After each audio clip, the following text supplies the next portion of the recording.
Today's sports are as tough as ever and require an almost beyond human focus and determination if you want to be considered a top tier athlete in your modality. And sometimes not even that is enough. Just take a look at today's top 10 endurance athletes. If there's any weakness in your game, you're going to get exposed. So athletes are always looking for that edge that can mean the difference between winning and losing, and which can lead them to their ultimate goal. Even a 1% increase in performance can make noticeable gains in an athlete's performance. Today's endurance gels and liquid fuels are commonplace even amongst amateur athletes and weekend warriors.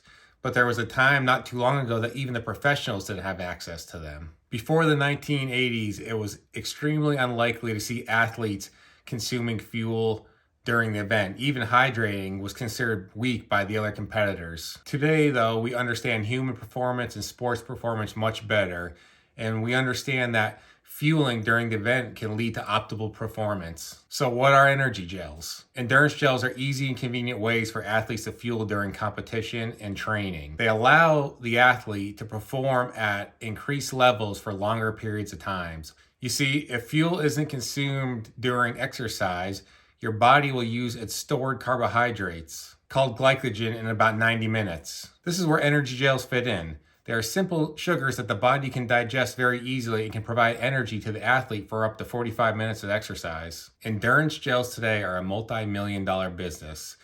The makers of endurance gels have come a long way since the days of homemade remedies made in people's kitchen and stuffed in little plastic baggies. Now there's a gel for every occasion, and they come in every flavor imaginable. But that's not how it started. The following video details the limited history of the endurance gel. So it all started with a man named Dr. Noakes. Endurance gels came around in the 1980s by Dr. Noakes, a professor of sports education and sports sciences at the University of Cape Town in South Africa, and author of The Law of Running. Dr. Noakes was experiencing that all too familiar feeling that happens to any athlete that enjoys competing in or partaking in endurance sports, running out of energy or hitting the wall or bonking.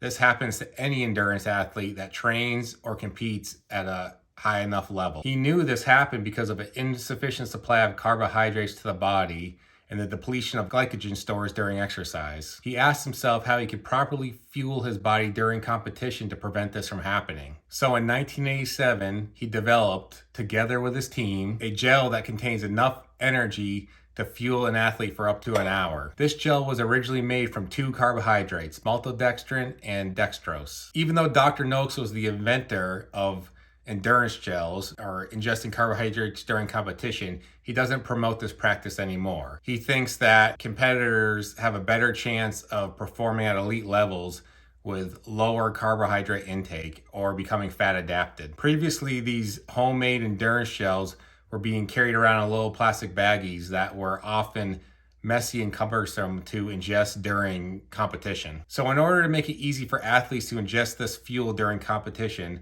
Dr. Timothy Noakes and his team developed this little sachets that the endurance gels were put into. This allowed the gel to be easily squeezed into the mouth during competition. What's pretty interesting is these endurance gels weren't really widely known outside South Africa at the time, until an Ironman named Roger Milnick found out about them.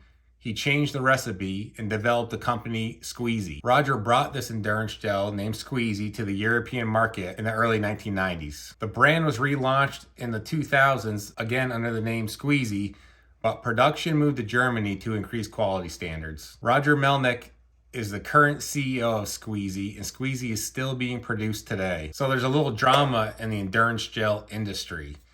Even though Dr. Timothy Noakes developed this gel in the early 80s or the mid 80s, GU Gel makes the claim that they were the first gel on the market. They say they were the first to develop the gel in the early 1990s. William Vaughan, who he himself is a runner and a biochemist, said he got the idea after watching his daughter kind of hit the wall during her competition. Laura Vaughan was suffering from GI distress during a race called the Western States 100. According to GU, no other energy gel existed at the time, and their gel was the first to market. Started off with 3 flavors, with the most popular being vanilla bean. This all happened in 1994. If you look at the GU Energy Labs Wikipedia page, It says that energy gels were first introduced to the public in 1986 in the United Kingdom. GU Energy Labs started its life in Berkeley, California, where it is still located today. But today it's run by Brian Vaughn, the son of the founder. GU Energy Labs operates out of a 26,000 square foot building, which allows for increased production and continued growth. Though there are many endurance gels on the market, GU Energy Labs Endurance Gels is one of the largest and sponsors many athletes across many different disciplines, to include triathlon, swimming, running, and biking. This is one of the major ways that GU Energy Labs promotes its product and is able to hold such a large market share. So what's in it? If you watched my videos before, you know I've kind of gone into what's in it before, and GU Gels was part of that. This is more of an overall picture of what are in energy gels overall. Like I said before,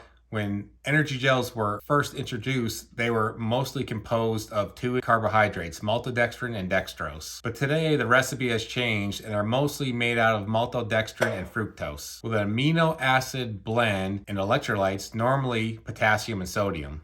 Some endurance gels even contain caffeine, which is my favorite, but I drink coffee. Gel packets normally contain 100 calories and are about roughly 32 grams in size. They come in many different flavors, such as vanilla bee, as mentioned earlier, salted caramels, and triple berry. The reason the carbohydrates maltodextrin and fructose are used are a couple of reasons. Maltodextrin is a mostly flavorless carbohydrate and is made from starch and comes from corn. It is a type of glucose, which is a sugar, and your body's able to burn relatively easily. This maltodextrin provides your body with a steady release of fuel, can help you from hitting the wall during your endurance event. The other carbohydrate in your endurance gel is a simple sugar called fructose. This is found naturally in other foods such as honey and fruit. And if you've been looking into energy gels or researching your own recipe for energy gels, you know that often honey is used to make those homemade recipes. But unlike maltodextrin, fructose is absorbed directly into the intestine. This allows the athlete to absorb the fuel very quickly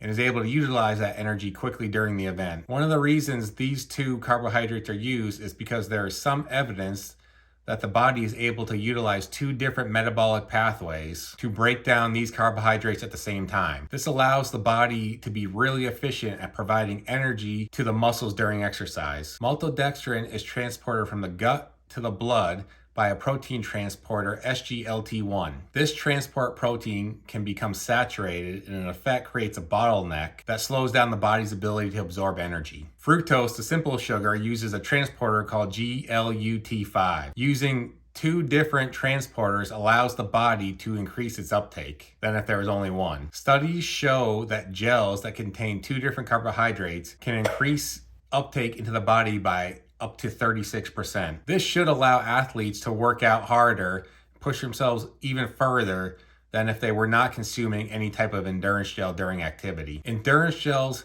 have allowed both professional and amateur athletes to push themselves even harder during competition and training. Without the invention of this easy to consume fuel by Dr. Notes, who knows where the endurance world would be today? Will the top triathletes be putting up these beyond human times and training at such amazing levels? What are these companies going to do next to increase sports performance? What are they working on that's going to allow competitors to push their bodies even further in training? I can't wait to see. If you found this video to your liking, please like and subscribe, and I hope you have a wonderful day.